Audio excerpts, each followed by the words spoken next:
I want to do a quick video on installing the upper control arms on a G body. This is a 1981 El Camino. I hadn't found too many videos about installing upper A-arms, especially tubular arms. Found a lot of videos that had to deal with lower control arms. Lower control arms are a lot more complicated to put in because they're under spring forces.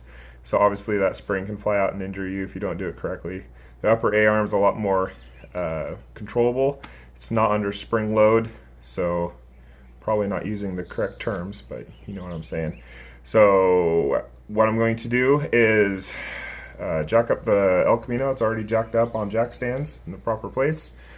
Going to put the lower arm under the jack just to relieve some of that pressure that the upper A-arm is on right now. Right now, with the car up in the ground, the tires off, the upper control arm will be on the snubber on the frame. So we want to lift that up a little bit so there's no tension on that upper arm. And we'll go from there. So this will just be a highlight video. I'm not going to sit and record however long it takes me to do it. I just want to put something on YouTube just to show how it's done. I like to use a hockey puck on top of the jack, mainly to lift unibody cars. So I've cut a channel in this one. This one's getting worn out. This is actually the rubber's dried up. It's really hard, and it's starting to get chunks taken out of it. But I'll use these if I can get it to focus. I use these to lift unibody cars. Anyway, flip it around so it doesn't mar the lower control arm, and we'll put that under here. So this one has UMI control arms on the lower. And I have, I think, a Malibu wagon spring, Bilstein shocks, but the upper control arm is stock. So we're going to be diving into that. Now that the lower A-arm is supported and lifted a little bit, we have to take out the cotter pin right there with needle nose pliers, and then we'll unbolt that and then hit the control arm with a big hammer. Hopefully that ball joint will pop out. So after removing that pin, you'll want to use a 22 metric socket to take the nut off this ball joint. You obviously can't fit an impact in here, so you're going to have to put a wrench on it or a breaker bar. And if you can't get it loose with a breaker bar, I typically use an old jack handle from a old 3-ton jack that I used to have. You are battling the brake line when loosening it from the rear, so you got to be careful of that. I was able to crack the nut just with a regular ratchet. To separate the control arm from the spindle, you'll either want to use a pickle fork, which you would stick in between the ball joint and the control arm, or you'd have to pound it with a hammer, or you can just supposedly hit the spindle with a hammer, give it a few whacks, and the ball joint should pop out. I haven't done it that way before. I usually use a pickle fork, but this time I'm going to try it with the hammer.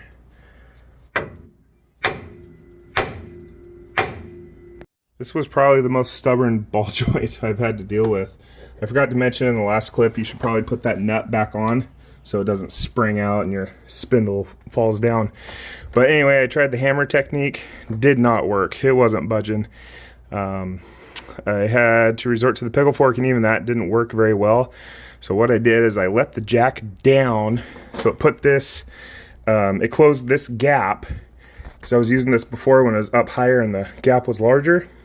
So lower this whole assembly. This was smaller, and so the pickle fork had something to wedge against, and that finally broke it loose. So there we go, on to the next stage. Next stage will be pushing this up, and then there's some nuts back here we got to remove, and I'll show you that from under the hood. So not to say these 39-year-old A-arms are overdue for replacement, but just check out the noise they make when you lift on it. if I can get it to move here.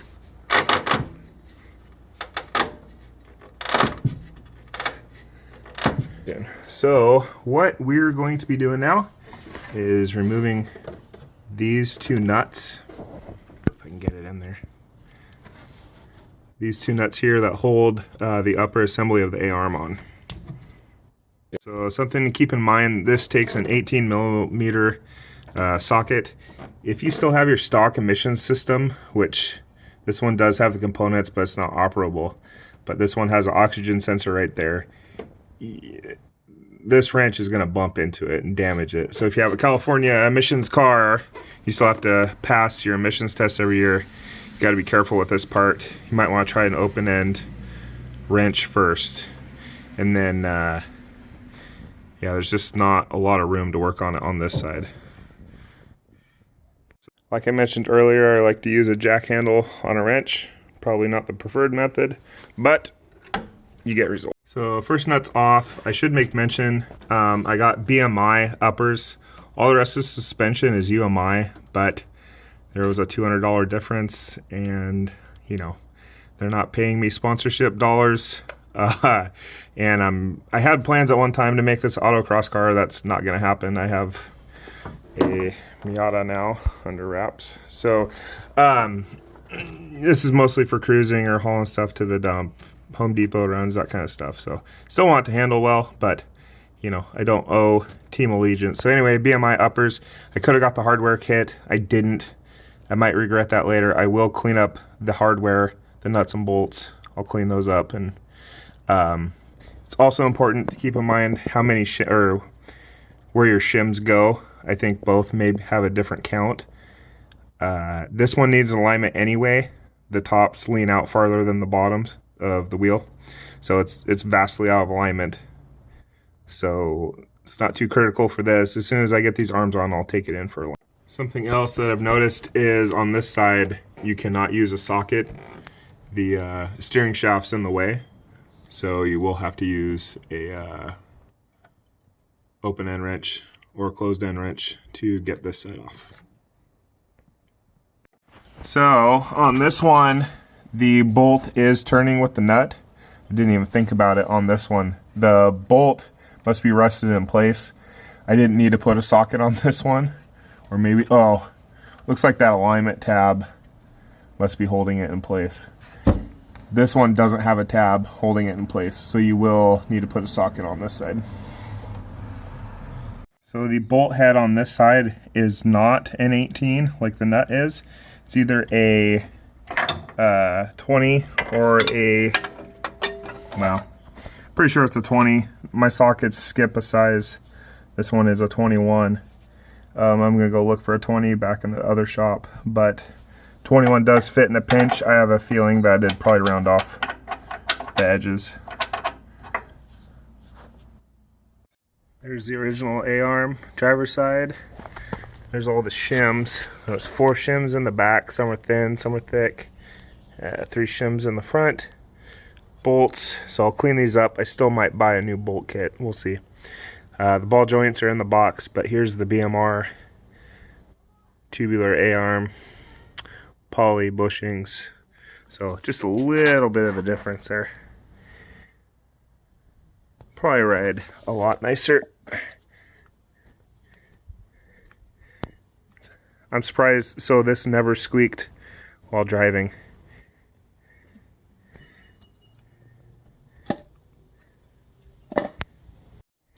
So I'm going to reuse these bolts at least for now. And what I do is use apple cider vinegar. We'll let these sit overnight, and that'll take the rust and grime off.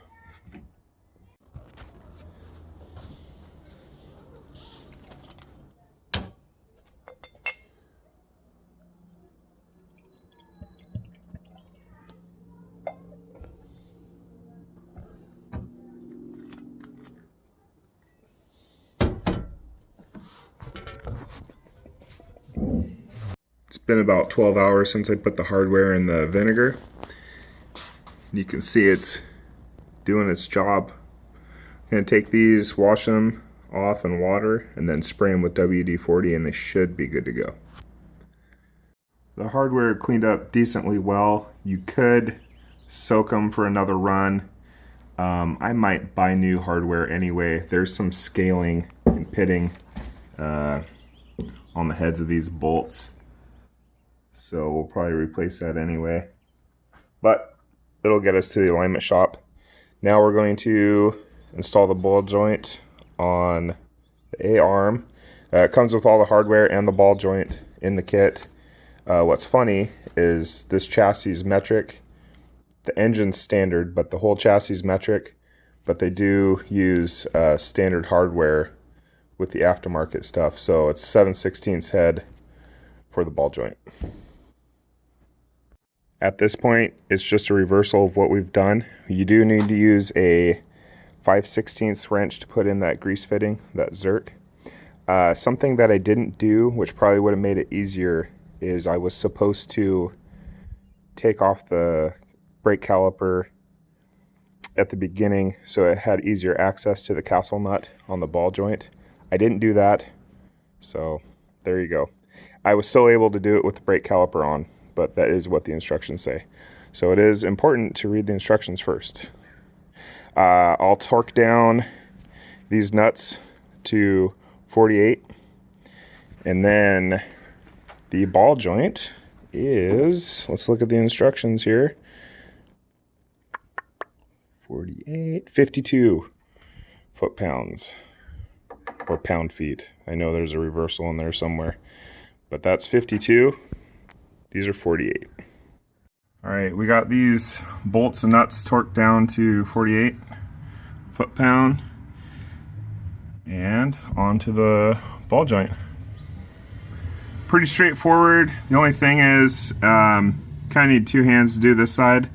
Because of the keeper on this side, it's pretty straightforward. So this one, you know, my box head wrench on the back side slipped several times, and you're trying to keep those alignment tabs from slipping out. So it just takes a little more time than you would think. So it's always important to follow the instructions. I didn't remove the brake caliper because I was able to get the original arm off without it, but to use my torque wrench for the torque wrench head to fit in here, this caliper has to come off. So here's your daily reminder to read the instructions. It doesn't take long to take the caliper off. It's just, I didn't.